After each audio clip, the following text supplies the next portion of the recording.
Calder, and welcome to SAIS Johns Hopkins University here in Washington, D.C. Today, of course, is September 10th, 2021, and we stand in the shadow of history. Tomorrow is the 20th anniversary of the terrorist attack on the World Trade Center in New York, and also on the Pentagon here in Washington, D.C. Of course, we are also only a few days distant from the withdrawal of American and allied forces from Afghanistan after nearly 20 years of war. To meet this moment, we have an extraordinary group of SAIS commentators, many of whom have themselves lived and participated as policymakers in the momentous events relating to Afghanistan over the past 20 years. We are privileged to have two former deans of SAIS with major policy experience. Eliot Cohen, my immediate predecessor, and Vali Nasser, Eliot's predecessor as dean. We also have a former acting director of Central Intelligence, John McLaughlin, who is also a SAIS alum, and now the acting director of the Merrill Center for Strategic Studies. We have a retired U.S. Army colonel and long-term veteran of the 82nd Airborne, who served multiple tours in Afghanistan as well as Iraq, and also as SAIS Chief of Staff, Craig Osborne. And we have veteran staffers from Capitol Hill, as well, of course, as distinguished academic commentators from here at SAIS. To moderate the initial session of this panel, of this event, I would like to introduce Dr. Stephen Schrage, who's currently serving as Zbigniew Brzezinski Postdoctoral Fellow in Foreign Policy here at SAIS, and has longtime State Department and White House experience. Stephen, it's a pleasure to see you, and all best wishes. Thank you, Dean Calder, and thank you also for your vision, and I know Director Bell of SAIS in formulating this panel on this very timely topic. And from my discussions with you and with Director Bell, one of the things that inspired this first panel was the fact that the average age of SAIS students is 26 years old. So when you look at that, they were young children when 9/11 happened. Many of them weren't even born yet, and didn't really experience the events of 9/11 and the initial invasion of Afghanistan at kind of the personal level that many of the later generation or earlier generation of foreign policy experts did. For example, I witnessed the Pentagon attacks on 9/11 from my office in the State Department, where I saw the plane, and then later spent a lot of time in Afghanistan training civilian security forces for the first Afghan election, where you saw women holding their fingers up as they were painted after voting. So I think, no matter whether you think it's the right thing for America to be withdrawing from Afghanistan, there are real questions about how we got here. And in recent events, it's been somewhat of a tragedy for Afghans, definitely on the ground, for Americans that dedicated themselves to this mission, and then also to kind of people around the world that wanted America to play a positive role and a strong role, both in the region and around the world. And as you've mentioned, we couldn't have had a better panel assembled for this today. I'm going to just briefly run through them. I could spend the entire hour talking about all the different experiences they have, but just highlight their roles and some key points before turning to them and letting them really kind of dive into this discussion themselves. Going in alphabetical order, we have General David Barno, who has had a 30-year military career and also is a senior fellow at the Merrill Center for Strategic Studies. Notably, he was the commander for Operation Enduring Freedom with 20,000 U.S. and coalition forces in the early stages of Afghanistan, and really saw some incredible progress up to the spring of 2005. Second, we have Professor Nora Bensahel, who had a personal experience with 9/11 and then went on to be a leading commentator and scholar on these issues. Next, we have Professor and former Dean SAIS, who we all know from his extensive scholarly work and policy work. Very notably, he led an Afghan review for Secretary of State Condoleezza Rice, when he was counselor for the department, looking at all aspects of our Afghan strategy and where we want to go from there. Next, we have Director McLaughlin of the CIA. He's the Executive Director and Acting Director of the Merrill Center, as was noted by Dean Calder. And very significantly, he was the Deputy Director during the initial push into Afghanistan and what was really a legendary CIA effort to topple the Taliban initially and then establish control of Afghanistan, and also has just incredible insights on intelligence developments since that time. Next we have, and finally, last but not least, we have Colonel Craig Osborne, who was on the ground initially in Afghanistan in 2002, and then moved on to a range of Pentagon and Pentagon positions and also positions back inside the in Afghanistan on the ground. That gives him kind of a strategic as well as an operational perspective. So very quickly, and I'll break this into two quick sessions with kind of overall questions before we turn to student questions. But if each of you could kind of jump back 20 years to September 10th and then the events that happened shortly thereafter, how that changed your personal views on the world and US policies, and then also kind of run through your personal experiences with these issues in the intervening years. And I'd like to start again in alphabetical order with General Barno. Thanks, Steve. On 9/11 itself, I was here in the U.S. I was taking command of the Army training base, and I just returned from a staff ride, which is familiar to many SAIS students, of the Little Bighorn battlefield with a cluster of other generals at the time. And we were stuck in Leavenworth, Kansas for several days as the entire nation shut down and we were unable to get back to our bases. But I found myself, surprisingly, about 18 months later in Afghanistan as one of the early commanders, and spent 19 months there from the fall of 03 to May of 05, partnered with, incidentally, Ambassador Zal Khalilzad, who has been the U.S. envoy and lead negotiator for the recent agreement with the Taliban. So I know him very well, and all of the Afghan players were part of my day-to-day existence over there, from Ashraf Ghani to Abdullah to Hamid Karzai. And so my experience in Afghanistan during that time, as Steve alluded to, was an incredibly hopeful time. I was there to help set up conditions for the first ever Afghan democratic election that got over 11 million Afghans registered and over 10 million out to vote, which elected Hamid Karzai, probably the best election they've had there in the last 20 years. And so when I left, the situation was very hopeful. We knew that things were certainly going far better in Afghanistan in 2005 than they were next door in Iraq. And that was sucking all of the oxygen out of the U.S. government's thinking and its system and its focus and its priorities. And that will be part of the story of Afghanistan, certainly, as we get into kind of what happened and why later on, that fighting two wars at the same time, one of which consumed an immense amount of American resources and energy and went very badly for the first few years, really had a debilitating effect on the progress in Afghanistan. So that, again, all of our perspectives changed on 9/11. Mine not only changed in terms of what I thought I would be doing in the military, but where the entire U.S. military was focused. And then, that has consumed all of us in many ways in America's military for the last 2 decades.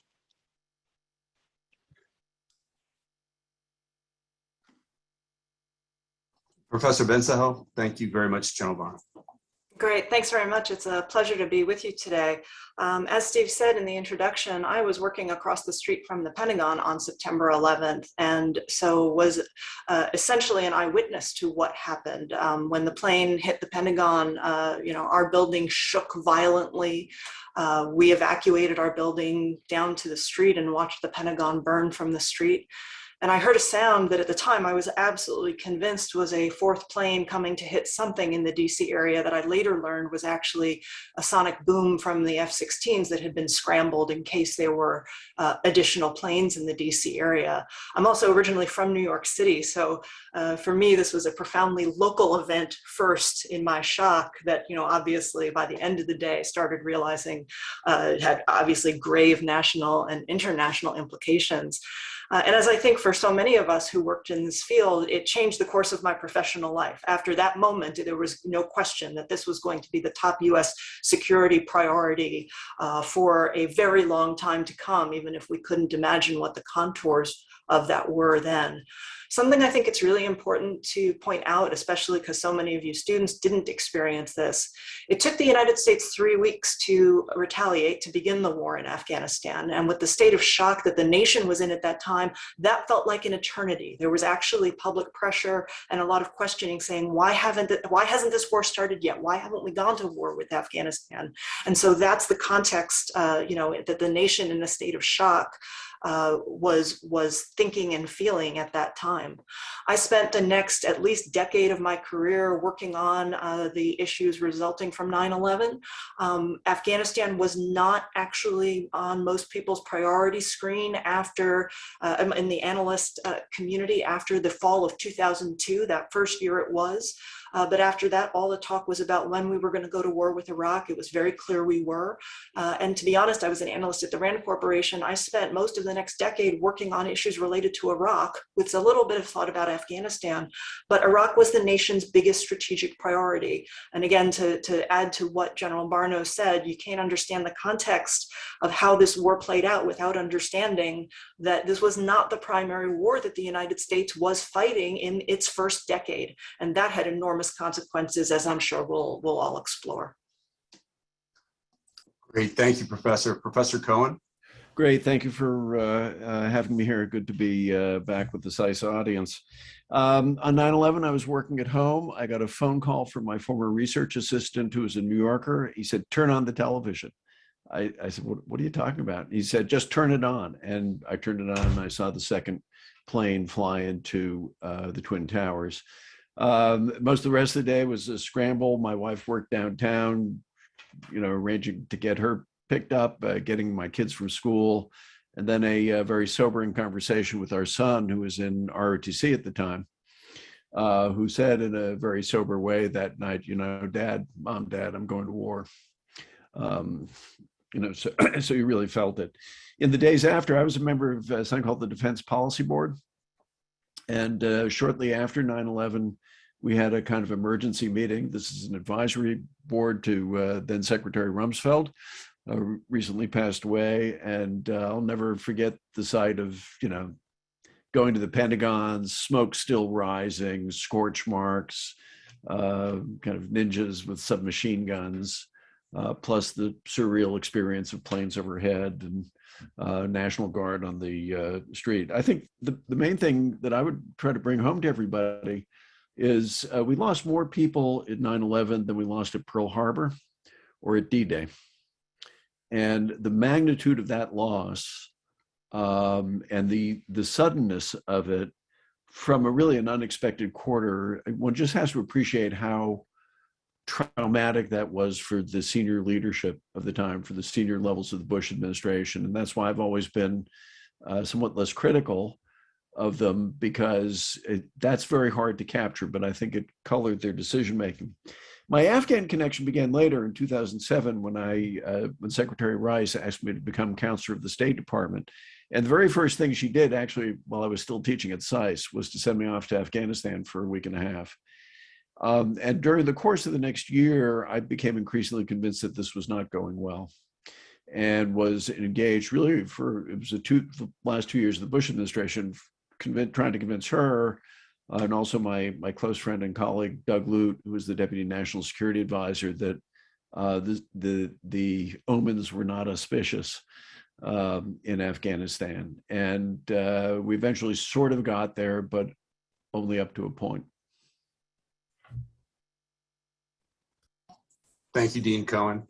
Can we go now to Director McLaughlin? Thank you, Steve. On the morning of 9/11, I was the deputy director at CIA, and it may seem odd to you when I say our first reaction, apart from the shock and horror and sadness of the occasion, was to say, okay, so that's it. We had been warning about the imminence of a terrorist attack for literally years, particularly from 1998 to 2001. And in the summer before 9/11, the terrorist reporting that we received had spiked dramatically to the point where we had gone to the White House twice on half an hour's notice. and said, something has to be done. We are going to be attacked. And on our second meeting, we actually proposed going in on the ground. Now, I don't hold the Bush administration responsible for not doing it at that point, because you have to go back to that time, not today, but back to that time. That would have been a very unusual thing for an administration to do without absolutely crystal clear knowledge. And so when the attack occurred, with the expectation that one was being planned, our reaction was, okay, so that's it. And the second reaction was, of course, resolve to do something about it and to prevent it from ever happening again. Fortunately, at the end of the Clinton administration, we had prepared a plan that we called the Blue Sky Plan, because we had prepared it on the assumption that we would have, at some point, unconstrained access to resources. And that plan we polished that week. By Saturday, and the week is very clearly engraved in my mind, of a meeting with the president in which he gave us really our clear mission. He said, I wrote it down, he said, worldwide coalition, form it. We will find them and destroy them. We just took that as the mission. By Saturday, we had gone to Camp David and met with the whole national security team. Everyone put their ideas on the table. We put on the table a plan for attacking Al-Qaeda in dozens of countries around the world. And Monday, the president gathered us and said, I've made some decisions. He looked at the CIA and said, I want you first in. And so by that time, we had former officers showing up at the gate, sending letters, wanting to go, people who had knowledge of Dari and Pashto and knew some of the people in the region. We had, in the 2 years prior to 9/11, made at least 5 visits covertly into northern Afghanistan, building relationships with the Northern Alliance, the group that was in civil war against the Taliban. And so 2 weeks after 9/11, 15 days after 9/11, we had formed 2 teams, hastily putting them together. As I recall, they bought some of their uniforms at LL Bean on the way out. And they flew in on an old Soviet Hind helicopter that we had sequestered for that purpose in Uzbekistan, arriving on the ground and beginning relationships with the Northern Alliance. And perhaps 2 weeks after that, welcomed in the US Special Forces. And that moment is the beginning of the unprecedented cooperation and integration we see today between civilian intelligence and the US military, particularly special operations. Kabul had fallen by November, largely as a result of intelligence that we were gathering and that the special forces were able to act on, laser designating targets, bringing in big military to attack Taliban targets. I would just close by saying, on the night of 9/11, I wrote a sentence on a piece of paper, and it said to myself at about 10 o'clock at night, nothing will ever be the same. And that piece of paper is somewhere in our archives. That proved to be prophetic, I think. And it certainly dominated my life until the time I left government in early 2005, and in many ways afterward as well. Director McLaughlin, thank you for those comments. And now we'll go to Colonel Osborne for his comments from both on the ground and in strategic decision-making in the Pentagon as well.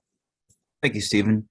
On 9/11, I was a battalion operations officer in the 82nd Airborne Division and was in the field training in North Carolina when the planes hit the World Trade Center and then subsequent locations. And as more information emerged, we moved quickly back to the unit area because we were on a 2-hour recall for potential deployment. But instead of deploying to Afghanistan, we were actually sent to guard critical infrastructure around the installation and the nearby area, including schools, access gates, water treatment plants, and housing areas even. So at that time, much different than now, you could drive on and off of military installations without being stopped. That all changed after 9/11, and all military installations now have procedures and checkpoints to get on and off. Up to that point in my life, the nation, and more specifically the military, have been very dominant. Everything I knew about the military from before I joined the military and my first 12 years of service, well, we were successful in Grenada, Panama, Iraq in 1991, the former Yugoslavia. So the thought of not being wildly successful immediately upon deployment was heretical. We thought it was going to be the same as always. We were going to defeat the enemy, come back, and be victorious.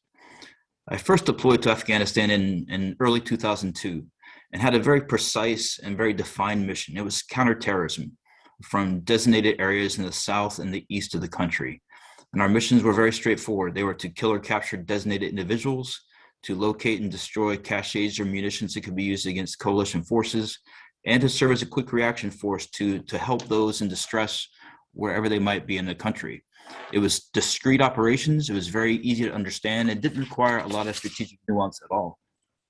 I went back a couple more times throughout the next decade. When I went back in 2008 and 9 with the chairman of the Joint Chiefs, I noticed that several things had changed. We'd morphed from fighting a counterinsurgency campaign, a counterterrorism campaign, to a counterinsurgency campaign. Many of those who were implementing the strategy and leading the forces at the time in the late 2000s had been successful in Iraq previously, and were now trying to overlay the tactics, techniques, and procedures that were successful in Iraq onto Afghanistan. We had forces living in or near villages at the time. We were connecting more with the people, building schools, digging wells, trying to create goodwill and get the people on our side, which was not the case when I was there in 2002. There were also far more forces in Afghanistan in 2008 than there were in 2002. So counterinsurgency was more plausible, but only in specific select areas. And when I last served in Afghanistan in 2010 and 11, I was the chief of staff of a combined joint and interagency task force that operated throughout the country. And we were involved in counterterrorism, counterinsurgency, and nation building all at the same time. So not only were we involved in detentions and interrogations in support of the CT mission, but we were also working on things such as biometrically enabled ID cards to give to Afghan citizens so the government, the central government in Kabul, could provide essential services to its citizens. That's a far cry from the CT effort, the counterterrorism mission I had in 2002 when I was first there. We dealt with many ministries, communications, justice, interior, defense, and we were really spread across the country quite thinly and trying to do all three types of missions, CT, Cohen, and nation building at the same time. And we've gone from responding to the attacks on 9/11 in a very specific and discrete task to trying to build a nation and do those other things as well. So I thought we had morphed our focus and lost we diffused our efforts and lost focus at that point. And I'll stop there. Thank you.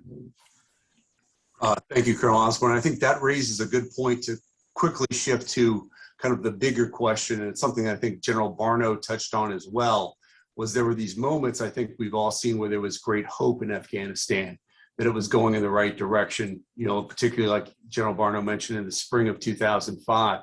And I know you, Colonel Osborne, mentioned, you know, potentially shifting to more of a nation building focus. What did you see were the key turning points in how we got from where we were in Afghanistan to where we are today? And what do you think are the key takeaways for policymakers in the future about what happened and what you saw? And if we could again start in alphabetical order with General Barno. Yeah, a couple thoughts on that. I think one of the things that we should be aware of is we essentially lost the focus on Afghanistan as a nation, you know, certainly by the time that I was leaving in 2005, that, you know, if you went back to the Pentagon at that time, everything was focused on Iraq, or it was focused on the future of war. It certainly wasn't focused on Afghanistan, in part because there had been a degree of success there. I noted when I was doing some analysis a few years later that my forces in 2004 dropped 82 bombs in Afghanistan. By 2007, U.S. forces dropped 3,500 bombs in Afghanistan. So in that period of time, particularly as the nation and the military was drawn more and more into Iraq, any degree of focus on Afghanistan diminished. And in fact, we actually essentially divested the mission over to NATO, which was not running the mission during my era there. And the NATO commanders, in many ways, their first priority was don't fracture the alliance, not, you know, defeat the counterinsurgency or the insurgency that the Taliban represented, which was growing 06, 07, 08, and finally was dealt with the surge in 09. So I think there were you know, this is a very long war with many different turning points, with many different opportunities and missed opportunities. And we'll be dissecting the lessons learned about this for a long time. Some of my big takeaways, I think, though, and again, this is all a work in progress that we're all thinking about. Certainly those of us that have been there, not only was I there, both of my sons served in Afghanistan for about 2.5 years combined time in 08 to 11 timeframe. So I have their perspective as junior officers in the Army serving out there, and as a military parent of what it's like to have a soldier deployed in a combat zone, which was a unsettling experience, as you might imagine.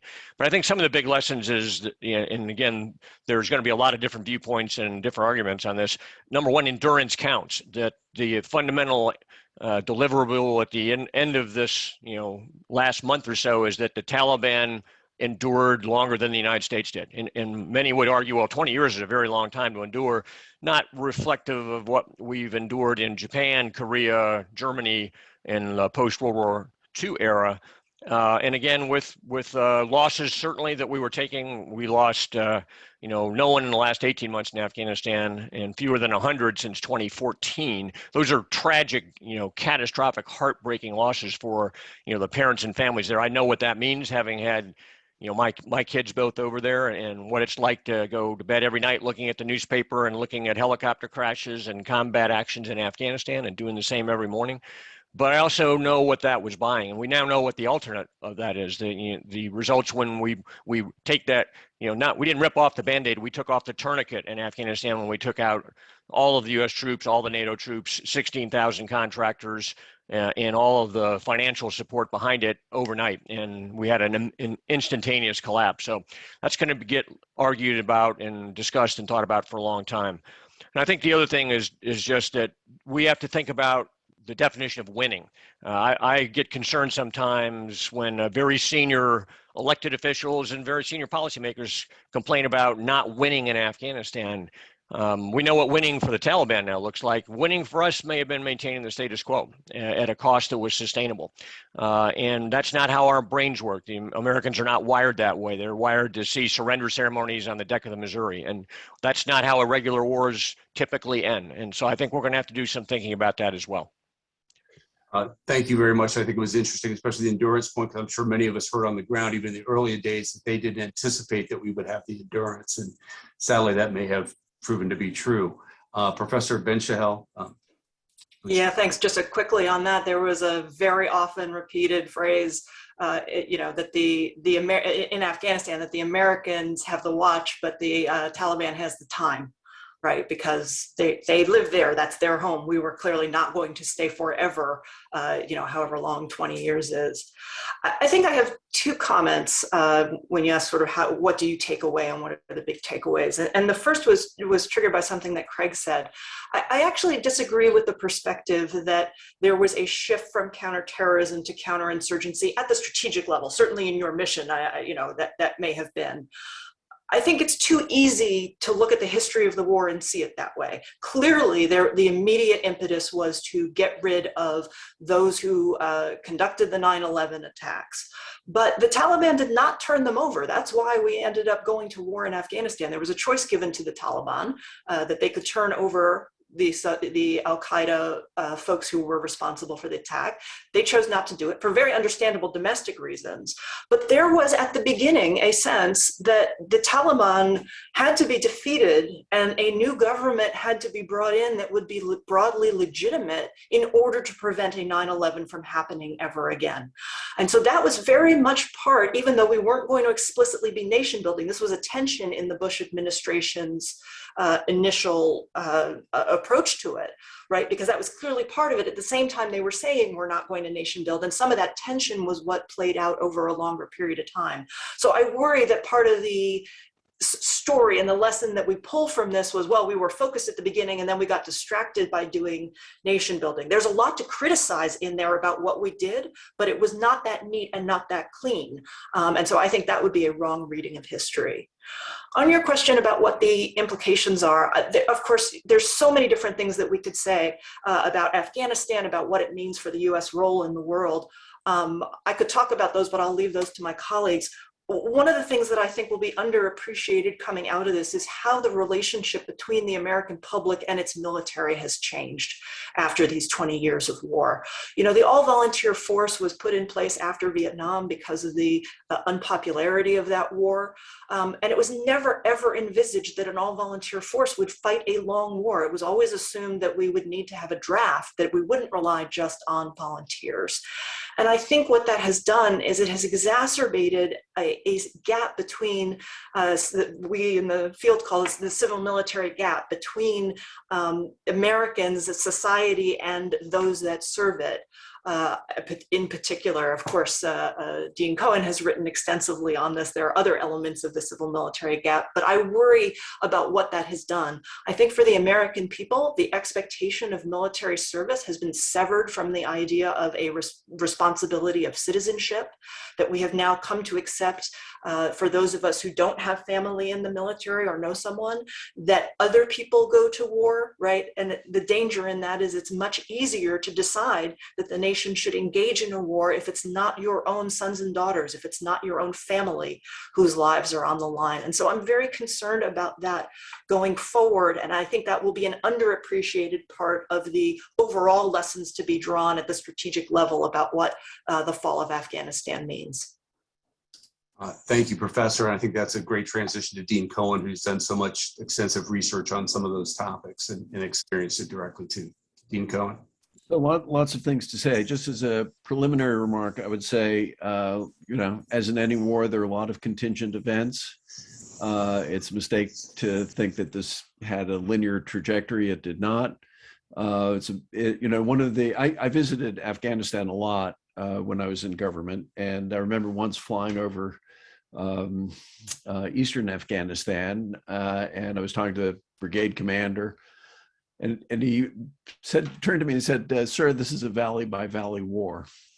And that really resonated with me, that there's just this is a very complicated war, and very complicated human as well as physical terrain. For me, the big takeaways are the importance of being serious and focused. And I think actually the United States really failed in that way in a number of respects. I've had a couple of articles recently in The Atlantic where I actually just talk about some of the experiences I had on my own visits, where, you say that, boy, it's really important to train Afghan national security forces. And then you look at, okay, well, who do we actually put in the field to be doing that? And it was some well-intentioned but highly unimpressive National Guard soldiers who had no idea what they were doing.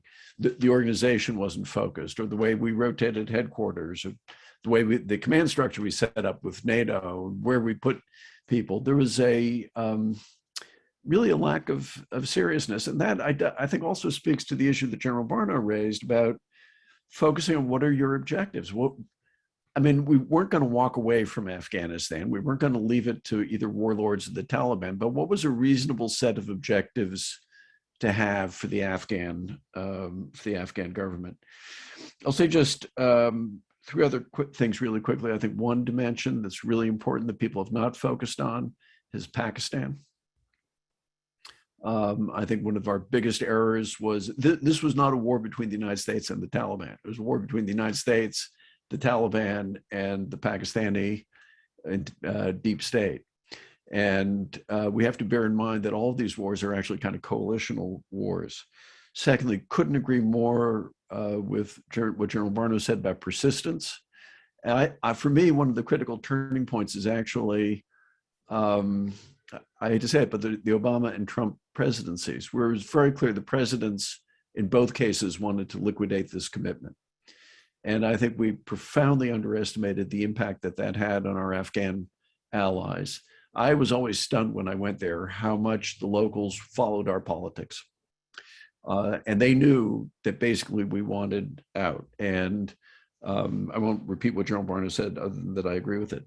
And the last thing I just say, this isn't over. I had an exchange of emails with a former colleague of mine, very, very senior diplomat, one of the most accomplished diplomats of his generation. And his last line was, he said, "I think our children and our children's children are going to pay for this." And I think there's something to that we may very well live to regret the way we've disengaged, but perhaps even I think actually the fact of disengagement as well. Thank you for those very powerful points. And now Director McLaughlin. As usual, I learn a lot from my colleagues, and I would pick up right away on something Dean Cohen just said. which is this isn't over yet. And we all have thoughts about what was important about it and so forth, but it isn't over yet. And, one thing you learn about war is that when you begin inflicting violence or returning violence, you don't really know where it's going to go. You don't. You may have a plan, but you don't know where it's going to go. And equally, when you end a war, you really don't know where it's going to go.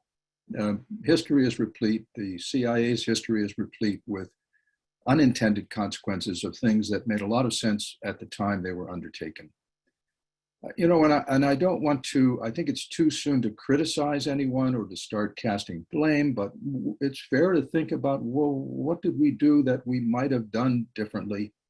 And the list is very long, but two things. One thing I would single out for us and one thing for the Afghans.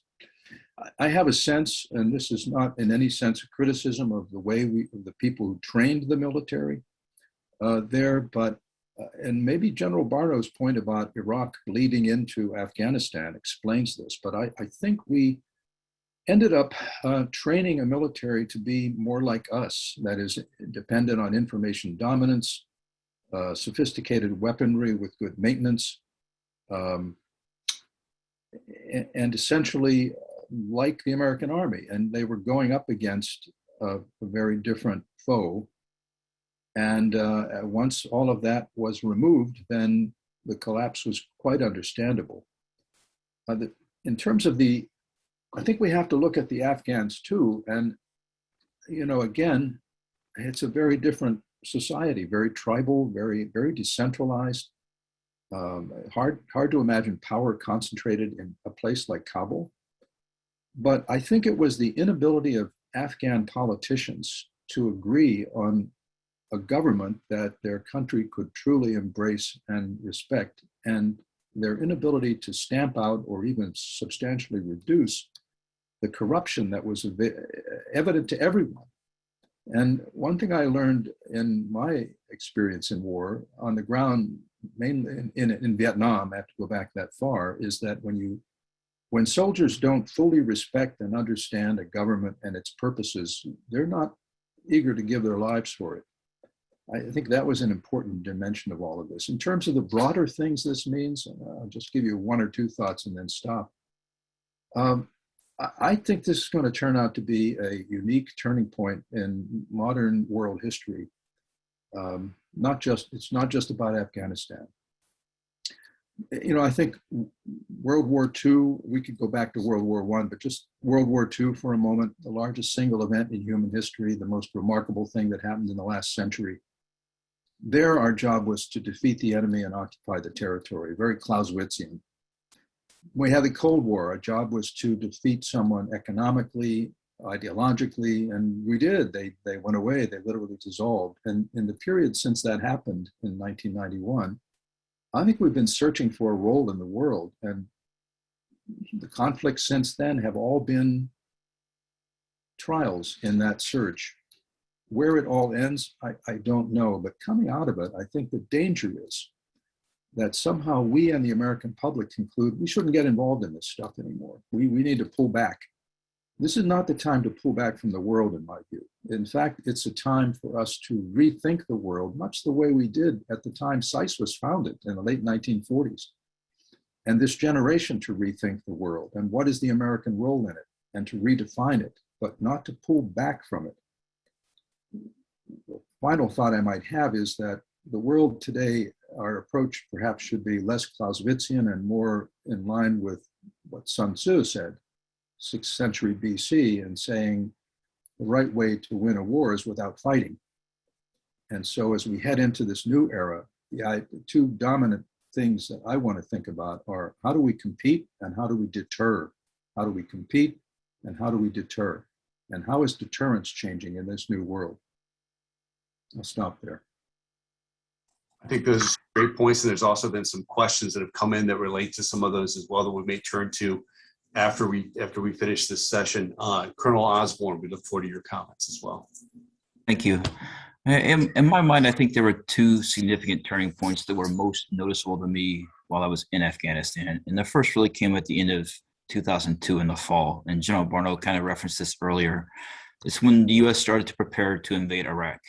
And there was a clear shift in priorities felt by those of us on the ground in Afghanistan, and the shift was towards Iraq. Afghanistan became what I would almost call a second-tier concern for the national security establishment. And quite frankly, all eyes of the government and many of the first-team players and assets, they were diverted to Iraq. And even this, I remember sitting in a dining facility and some of our soldiers came up and asked us, why is all the news about a war that hasn't yet even begun and no one's talking about us in Afghanistan who are actually fighting? So it was noticeable at the time to us while we were there.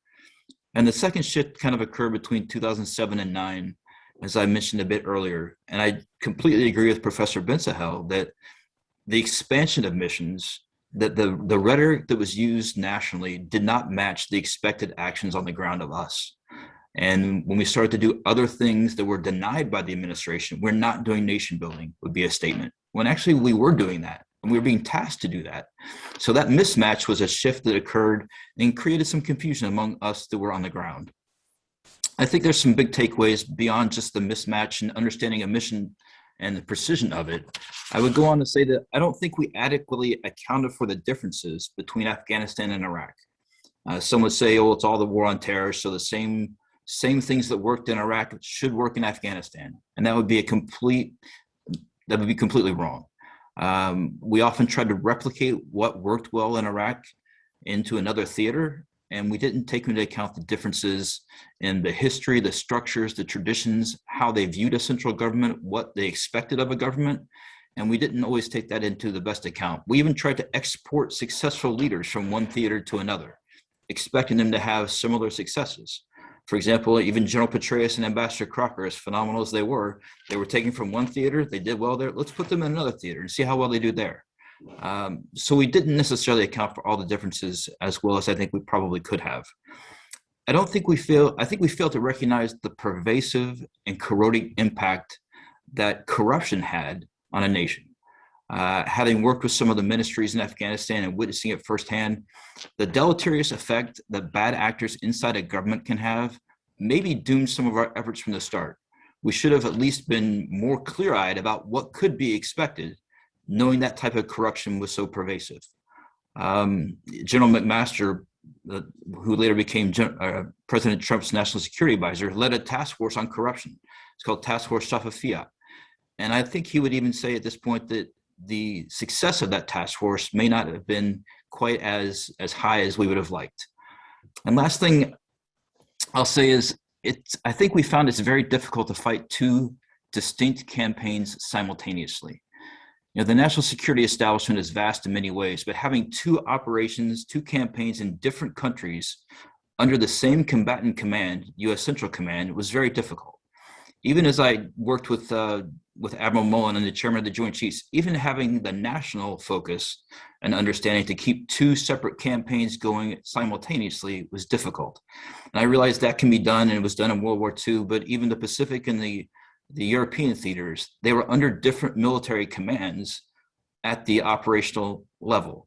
So having both of those campaigns in Afghanistan and Iraq under the same combatant command taxed the establishment both nationally and at the combatant command level.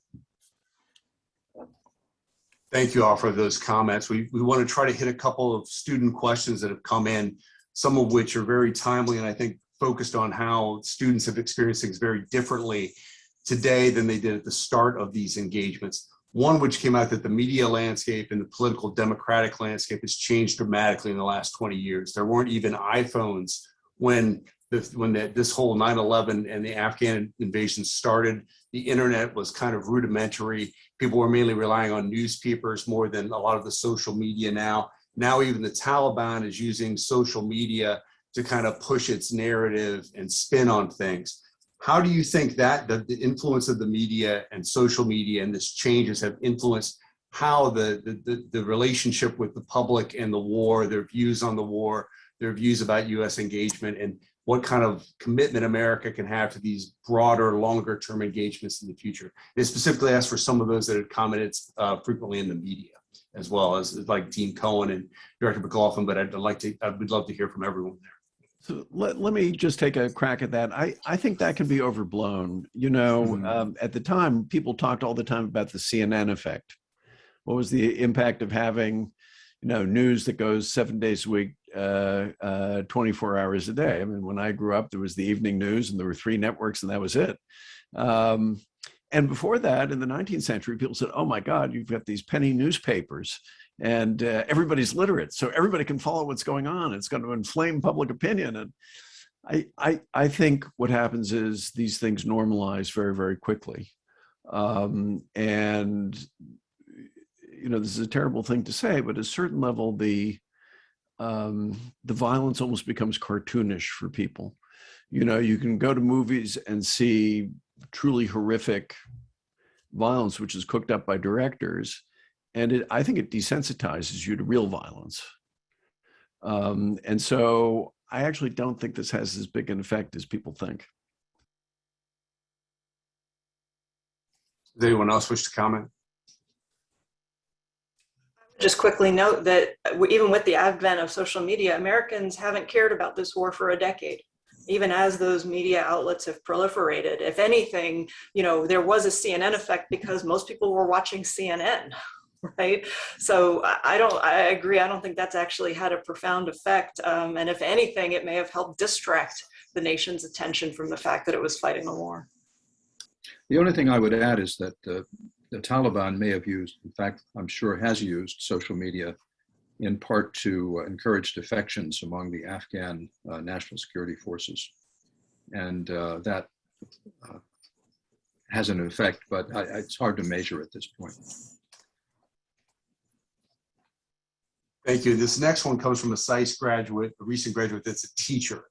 And she's kind of asked from the broad position of, if you're looking at this through history, how would you frame this to students about this? I know there's been a lot of pushback. There's some people that portray this. I know, for example, SAIS scholar has pushed back on the idea that it was a misadventure or a cynical misadventure. How would you portray this in a brief bite? And maybe too early to do this at this point in time as we're looking back at history, but an initial take, how would you view these? Well, I did a little bit of that in my final comments, but the main point I would make is that when you're trying to understand history of something like this, and all of my colleagues have said this at one point or another, you have to understand what it was like at that time with what people knew then and the environment in which they were in, not how it looks now with hindsight. And I can tell you, if you didn't live through this or pay attention at the time, you have no idea the degree to which this was an emergency in the United States. And from the CIA point of view, we had reports that there were nuclear weapons in New York City. We had found anthrax programs in Afghanistan that the Al-Qaeda was working on, and there was an anthrax attack in the United States that turned out to be from another source. We had evidence of a second wave attack on the United States, which I believe actually was planned. I could elaborate, but the point is you've got to look at it through the eyes of what was going on at that time. And the point Dr. Cohen made at the beginning about just the sheer shock of this to most people in the United States. Nothing had ever happened like this before. Looking back now, it seems kind of like a movie, but at the time, it was more like a nightmare. Would anyone else wish to comment? Okay, we can move on. And kind of building on your last point about how that was such a shock for the people at the time of 9/11. For many of the students, I think, the experiences that they've expressed, kind of the shock of the issues and the tragedy of our recent withdrawal and the things that they've seen on the ground that maybe they have not seen U.S. forces or U.S. individuals have to struggle with. How do you think, I know it's very early to judge that, are there things we could have seen earlier? Like one question asked, were there any signs that the Afghan army would fold as quickly as it did? What were the lessons learned and the things that you take out of the actual events of the last 3 or 4 weeks and what we saw happen in Afghanistan? Yeah, I might start on that. This is was a terrible 2-month period of time to endure if you were an Afghan, if you were a member of the U.S. military, certainly if you were a member of this administration. I think it is essentially the worst possible way that this war could have ended. It was a humiliating debacle, and there's many reasons behind that. I'm sure that'll be picked apart for a while. but it was not exactly unpredictable. I think one of the things that has been glossed over as we've looked already at, how did the Afghan military and government fall so quickly? And it goes to Professor McLaughlin's point. We built this army to be very reliant on technology and to be very reliant on 16,000 contractors that the U.S. was funding to keep that air power in the air, to keep Afghan helicopters flying, to make sure that their administration was working for their military. We pulled out every single one of those contractors at the same time we pulled out our troops. And so we essentially turned the light switch off on the Afghan Air Force. We turned the light switch off on their ability to provide logistic support, ammunition, fuel to their forces, because the contractor force that we built and supported, which hasn't been talked about at all in the withdrawal, because it's always been invisible, went at the same time. And so when that actually decision got made, that was the end for the Afghans. It could have taken months longer, but think about how well U.S. forces would operate without any air power, without any logistics, without any fuel, without having any confidence in their administration, not to mention the people they had fought side by side with for a long time. So I think this was, even the speed of this, given that particular set of facts, which has not been explored very much, was somewhat predictable. I was not terribly shocked to see how quickly this happened personally, because I could see what all the underpinnings under those organizations, not only the morale that went with fighting alongside Americans and knowing you had that support, but the physical underpinnings were yanked out at the same time, which was a scandalous thing to do. I'll just add that I find the thing that really struck me about that, I completely agree with General Barno, is the amount of wishful thinking that we were indulging in. That somehow these guys would continue to fight for 6 months to a year or even longer than that to make us, and we would make ourselves look good by coming home by the 20th anniversary of 9/11. I mean, there was an element of political theater to this, which, cost lives and ended up in a tremendous debacle for this country. And I think there's warning there that anytime you get into a war and when you try to get out of a war, you can succumb to believe the things that you would like to be true, whether or not, the evidence really suggests that they are true. Any other comments? All right, and then we'll go to the closing question, which kind of, I think, helps foreshadow the next panel that's coming up on where do we go from here. Where do you see this impacting overall U.S. relations in the world? There's been a lot of debates about U.S. credibility and also in the region. I know Dean Cohen mentioned Pakistan, which is obviously a very major and often overlooked factor. You've also got people who downplayed the role of Afghanistan itself, but it borders Pakistan with its nuclear, also borders Iran. It has a small border with China. There's been announcements that the Taliban may now see China as its main ally. It's close to the largest democracy in the world, India.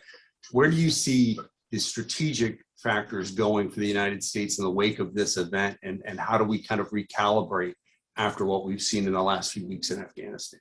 I think you have to look at it in terms of two things. And one is, what is our capability and our posture? And the more important thing, though, is what do other countries think it is? It's the perception that matters. And so I mentioned in my comments my concern about deterrence in the future. And the 3 C's of deterrence are communication, credibility, and capability. Communication is easy enough. Capability is still strong in the US, but we have some weaknesses. I won't go through them. They're pretty well documented, including our own internal cohesion at the moment. And credibility is, I think, dented by this. Again, apart from the reality, just when you add it up to other things that have happened in the last decade, our pullback from Syria, the controversy over red lines, just walking away from some other issues, our withdrawal from Iraq may be justified at one level, but again, the perception is we didn't endure. So again, perception. I'm afraid the perception has to now be, we have to work on that, And also figure out at the same time, what do we really want to do? And I go back to my other point is the last thing to do is now to withdraw from the world. Also, even to withdraw from the Middle East and to think that we should, of course, up our emphasis on Asia and China inevitably. But the old saying that what starts in the Middle East doesn't stay there still holds. And I think we can't turn our backs on that entirely either. If I could follow on to that, I think that this question of the perception is really important because I think it is a perception among many close US allies, as well as among the American public, that the way this ended, again, with the horrific images from the past few weeks, means that the American era is over. The American interventionist role in supporting a global, open international order is over. Like Professor McLaughlin, I don't think that's the right conclusion to draw. We are at very much of an inflection point, though, where that needs to be rethought and re-examined. But I think that is very much the perception abroad. And I think that is also the perception of the American people. There have been polls done in just the last couple of weeks that show still, despite everything that happened, a majority of Americans still support the decision to withdraw, not as much as they did before. But I think for those of us who are interested in international relations, international security issues, that John asked the critical question is, where does the US role in the world go from here? And we have some very foundational work to do to start re-answering that question and combat those perceptions. Those are great points. Does anyone else want to comment and also offer suggestions you would have to kind of rebuild, to the president, to the policymakers, to rebuild U.S. credibility and actions to take in the wake of what's happened? I want to come back to the theme of seriousness. At the end of the day, what matters most is whether other countries feel that they are dealing with an effective government, a serious government. And part of that is accountability. One of the things that is so shocking to me in this debacle, as General Barno called it, because that's what it is, nobody accepts accountability. We don't have people resign. We don't have people get fired.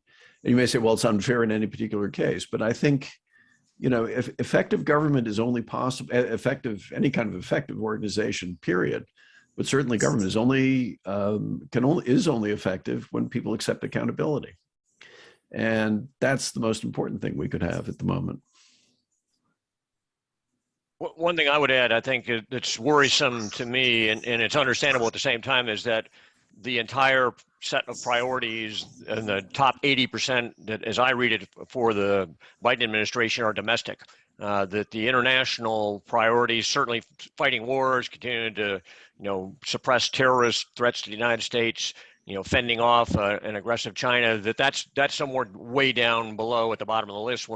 And there's a rationale behind that, but that's not misunderstood by our friends and allies around the world either. That rhetoric and that priority and where those dollars are going and the amount of effort the United States is putting into the verbiage that suggests we're turning away from the world is very strong, and it's going to be difficult to counter that given where we're going to spend our money in the coming years and given what the priorities of the administration is today. So that, on top of the catastrophe coming out of Afghanistan, I think sends an awfully difficult message to counter out there to our friends around the world. Thank you. I've just been notified. I know we could go on all day about this with you, with all your great experience. Would anyone like to make any closing comments before we go to share with the students before we switch to the next panel? I welcome any from the panel.